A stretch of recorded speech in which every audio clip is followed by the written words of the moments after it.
Apakah itu berarti bahwa Yesus mengajarkan bahwa keselamatan di dalam Kristus itu didapatkan dengan usaha, dengan perbuatan, dengan amal seseorang? Sifat dan karakter yang dimiliki oleh Yesus bukan seorang yang hanya tinggal diam saja, bukan hanya mengkomandokan saja, bukan hanya memerintahkan seseorang dia tinggal duduk di meja, di kursi di belakang meja, tetapi justru dia berkeliling dari satu tempat ke tempat lain, dari satu kota ke kota yang lain, bahkan dari satu desa ke desa yang lain untuk melaksanakan misi karya penyelamatan umat manusia, supaya banyak orang yang akan mendengarkan Injil atau keselamatan yang akan dikerjakan oleh Tuhan Yesus. Nah, bukankah Yesus adalah Allah yang Maha Kuasa? Bukankah dia juga sanggup mengucapkan sepatah kata saja, maka semua orang akan bertobat dan percaya? Tetapi Allah menghargai setiap free will manusia untuk menentukan pilihan mereka. Itu sebabnya di sini dikatakan dia berkeliling dari satu kota ke kota yang lain, dari satu desa ke desa yang lain. Artinya bahwa dia seorang yang berjuang sedemikian rupa, bukan hanya tinggal diam. Dalam perjuangan yang mereka lakukan untuk memberitakan firman Tuhan, lalu ada seorang yang berkata kepadanya, "Tuhan, sedikit sajakah orang yang diselamatkan?" Jawab Yesus kepada orang-orang di situ, "Berjuanglah untuk masuk melalui pintu yang sesak itu." Jadi berjuanglah. Ada banyak orang yang akan berusaha, tapi mereka tidak dapat.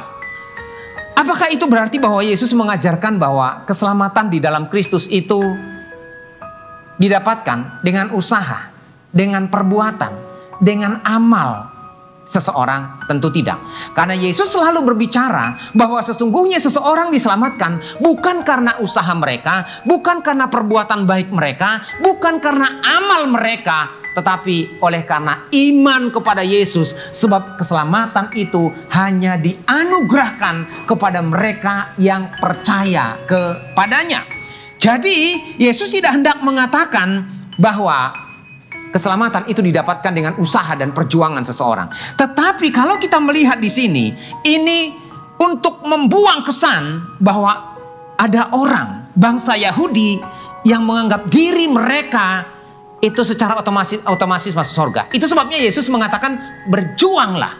Ada banyak orang yang akan berusaha, termasuk orang dimanapun mereka, supaya mereka masuk, dikatakan di sini.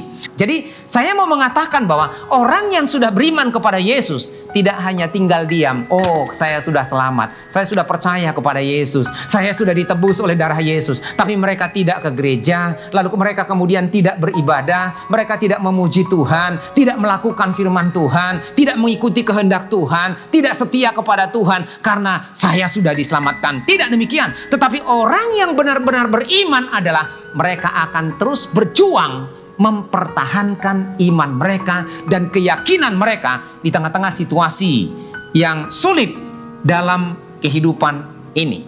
Sebab Yesus berkata, "Barang siapa mengikut aku, ia harus menyangkal diri dan memikul salib."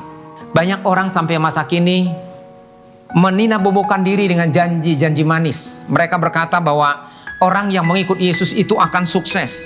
Orang yang mengikut Yesus itu akan sembuh dari segala penyakit. Orang yang mengikut Yesus itu pokoknya terus akan diberkati. Alkitab tidak pernah berkata seperti itu. Dan Yesus pun tidak pernah mengucapkan kata-kata ini sekalipun.